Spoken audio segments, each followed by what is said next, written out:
मित्र नमस्कार.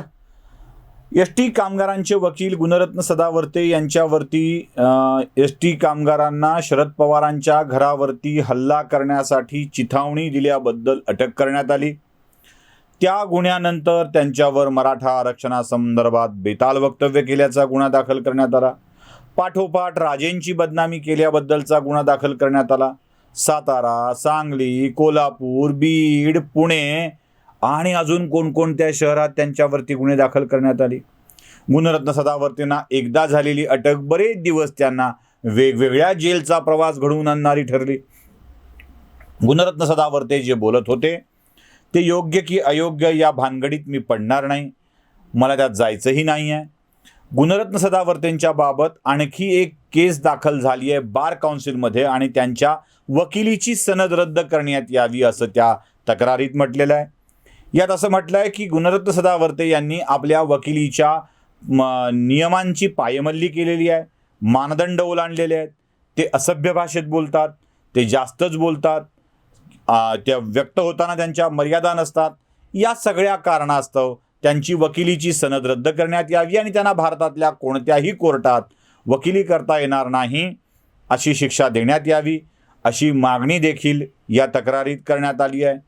प्रत्येकाला अधिकार आहे कोण कोणाची तक्रार करावी या संबंधीचा, पण गुणरत्न सदावर्ते ज्या अपराधासाठी तक्रार होते आहे, ज्याच्यासाठी त्यांना अटक झाली आहे, यापेक्षाही भयंकर अपराध करणारी वकील मंडळी महाराष्ट्रात आहेत. गुणरत्न सदावर्तेंच्या विरोधात तक्रार करणारी माणसं या वकिलांच्या विरोधात का तक्रार करत नाहीत हा साधा प्रश्न माझ्या मनामध्ये येतो. अटक बिटक हा विषय वेगळा, पण बार काउन्सिलकडे यांच्या वकिलीची सनद रद्द करण्यासाठीची तक्रार देखील या माणसांनी करणं आवश्यक आहे. आता मला जशी कमेंट येतात तसंच बोलतोय म्हणजे जसं मला खाली कमेंट असतात की यावर नाही त्यावर बोला, कुलकर्णी तुम्ही भाजपचे एजंट वाटता, कुलकर्णी तुम्ही सुपारी घेतली आहे का, कुलकर्णी आडनावनं मग बोलणारच असं, जरा महागाईवर बोला, नरेंद्र मोदी काय करतायत दिसत नाहीत का, किरीट सोमय्यांनी केलेल्या घोळावर बोला. माझी सगळी व्हिडिओ नीट बघा, तुम्हाला या सगळ्या विषयावर बोललेलं दिसेल. जसं तुम्ही मला सजेस्ट करताना हे का नाही ते का करा, तसं मी तुम्हाला सजेस्ट करतोय ज्यांनी तक्रार केली आहे त्यांना की केवळ गुणरत्न सदावर्ते कशामुळे, जरा आणखी 2 वकिलांच्यावरती देखील आपण विचार करावा. वकील क्रमांक 1 नागपूर कोर्टामधले वकील आहेत ज्यांना ईडीने अटक केली आहे. सतीश उके प्रकरण NIA कडे जाण्याची शक्यता आहे. इतकी भयंकर प्रकरणं यात समोर येतात. नागपूरचे वकील सतीश उके हे वकिली काम करत करत अनेक कामं करतात असं कळालंय. मी तुम्हाला त्या बातम्याही दाखवतोय.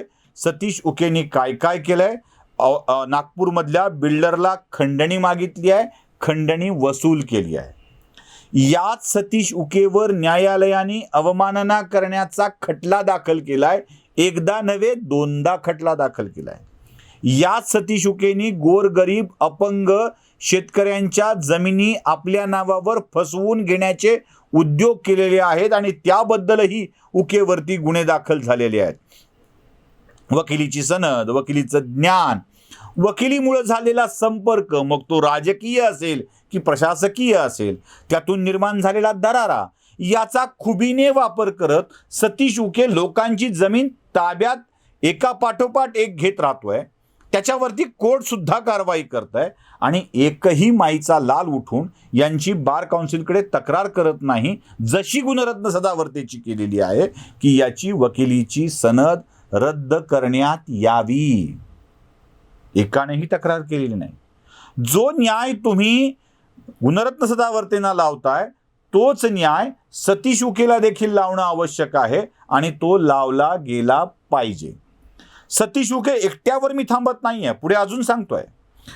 देवेंद्र फडणवीसांनी विधानसभेमध्ये एक पेनड्राईव्ह दिला होता आणि त्या पेनड्राईव्ह मधल्या व्हिडिओनी महाराष्ट्राच्या राजकारणात आणि न्यायालयाच्या वर्तुळामध्ये खळबळ उडवून दिलेली होती.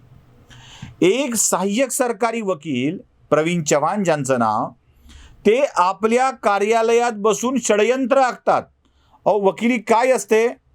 वकिली ती असते की असलेल्या पुराव्यांना आपल्याला अनुकूल ठरेल अशा पद्धतीने न्यायालयाच्या समोर सादर करून आपल्या अशिलाला निर्दोष सिद्ध करणे किंवा आपल्या अशिलाला ज्याच्यावरती दोष द्यायचा आहे त्याला दोषी सिद्ध करणे असलेल्या गोष्टी सांगून, पुरावे सांगून, तर्कसंगत, विधिसंगत, मान्य होईल अशी मांडणी करून, परिस्थितीजन्य पुरावे देऊन अथवा प्रत्यक्ष पुरावे देऊन अथवा प्रत्यक्ष ज्यांनी बघितलंय अशा लोकांचे पुरावे देऊन, म्हणजे आपलं प्रकरण हे अशा स्वरूपामध्ये डॉक्युमेंटल एव्हिडेशन, म्हणजे डॉक्युमेंटेज म्हणजे एव्हिडन्स असतात ते पुरावे, म्हणजे कागदोपत्री पुरावे, परिस्थितीजन्य पुरावे, प्रत्यक्षदर्शी पुरावे, हे असं सगळं मांडायचं असतं. पण हे सरकारी वकील प्रवीण चव्हाण आपल्या कार्यालयात बसून पुरावे निर्माण करत होते, पोलिसांना गाईड करत होते, विधानसभेत काय होईल, कुणाकुणाला मॅनेज केलं पाहिजे याविषयी बोलत होते, गृहमंत्री अनिल देशमुख कसे मॅनेज होते ते सांगितलेलं आहे, अजित पवार कसं होत नाही ते सांगितलेलं आहे.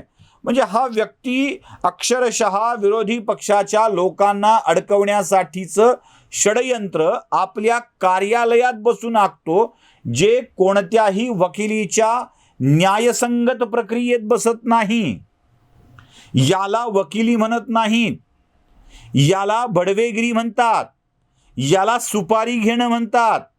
आणि हे सुपारी घेऊनचे उद्योग हे सहाय्यक सरकारी वकील करत होते, कुणाकडून तरी कॉन्ट्रॅक्ट घेत होते आणि त्या कॉन्ट्रॅक्टची अंमलबजावणी करत होते, जे दृकश्राव्य माध्यमातून स्पष्ट झालं आहे. पण एकही माहीचा लाल या वकिलाच्या बाबत बार काउन्सिलकडे तक्रार करायला तयार नाही आहे की यांची वकिलीची सनद रद्द करावी. पुन्हा तोच मुद्दा येतो माझा, जो मुद्दा मी वारंवार मांडत आलोय. फुले शाहू आंबेडकरांचा महाराष्ट्र असं कंठशोष होईपर्यंत सांगायचं, ओरडून ओरडून सांगायचं की हा महाराष्ट्र फुले शाहू आंबेडकरांचा आहे.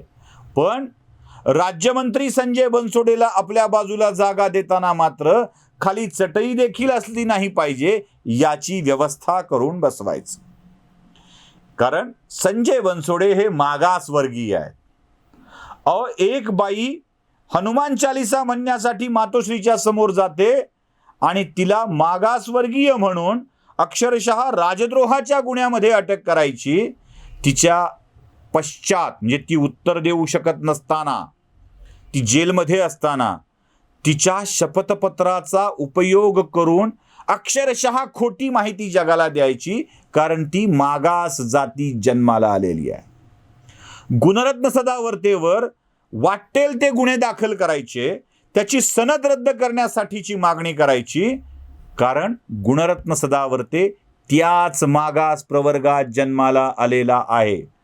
पण प्रवीण चव्हाण आणि ते सतीश उके हे मात्र यातून सही सलामत बाहेर पडतात. हाच असतो फुले शाहू आंबेडकरांचा महाराष्ट्र. सांगायचं वेगळं, बोलायचं वेगळं, करायचं वेगळं. हे सगळे हस्तिदंती आहेत, हत्ती आहेत, हत्ती. यांचे दाखवायचे दात वेगळे आहेत आणि खायचे दात वेगळे आहेत. गुणरत्न सदावर्तेवर बार काउन्सिल कंप्लेंट करून तक्रारीनंतर जर काही निर्णय घेणार असेल तर तोच निर्णय उके आणि प्रवीण चव्हाण यांना देखील लागू करणं आवश्यक आहे. नमस्कार.